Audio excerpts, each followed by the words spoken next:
আসসালামু আলাইকুম। আমি advocate Arfan Sultana, Bangladesh supreme court. আজকে যে বিষয়টা নিয়ে আলোচনা করব সেটি হচ্ছে ভিজিট ভিসায় বাংলাদেশে এসে যদি কারো ভিসার মেয়াদ শেষ হয়ে যায়, তখন সেক্ষেত্রে উক্ত ব্যক্তির করণীয় কি হবে? বাংলাদেশে ভিজিট ভিসায় এসে যদি কারো ভিসার মেয়াদ শেষ হয়ে যায় এবং শেষ হয়ে যাওয়া মেয়াদের পরেও তিনি যদি বাংলাদেশে থেকে থাকেন, তখন তাহলে এটাকে বলবে ওভারস্টে।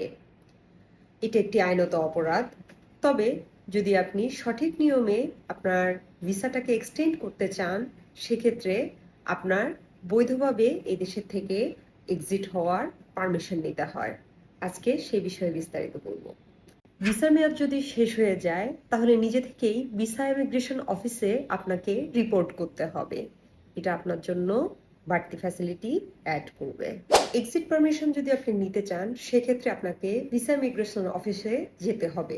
যাওয়ার পরবর্তীতে আপনার একটা ওভারস্টের জন্য নির্ধারিত জরিমানাটা দিতে হবে।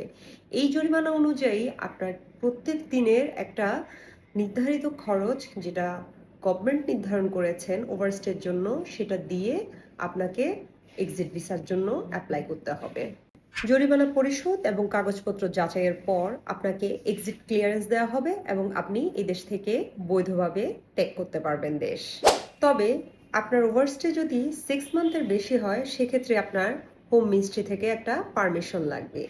এই পারমিশনটা আপনাকে দিবে হোম মিনিস্ট্রি এবং এটার জন্য ভেরিফিকেশন করবেন এসবি অফিস, যে আপনার কাগজপত্র, আপনার সমস্ত তথ্য সঠিক আছে কিনা এবং আপনি বৈধভাবে দেশে এসেছিলেন কিনা, বৈধভাবে থেকেছেন কিনা, এবং যতদিন আপনার ওভারস্টেটা রয়েছে তার সঠিক এবং যথোপযুক্ত কারণ ব্যাখ্যা করে যদি আপনি সন্তুষ্ট করতে পারেন যে আপনি নির্ধারিত সময়ে ফেরত যাওয়ার ইচ্ছা থাকা সত্ত্বেও আপনি যেতে পারেননি, সেক্ষেত্রে মিনিস্ট্রি আপনাকে পারমিশন দিবে এবং এই পারমিশনটা যখন গ্রান্টেড হবে, আপনি পুনরায় এই গ্রান্টেড পেপারটা নিয়ে ভিসা ইমিগ্রেশন অফিসে যাবেন এবং আপনার যেই পরিমাণ ভিসা ফি আছে টিএফ ভিসার জন্য, সেই পরিমাণ নির্ধারিত অর্থ জমা দিবেন।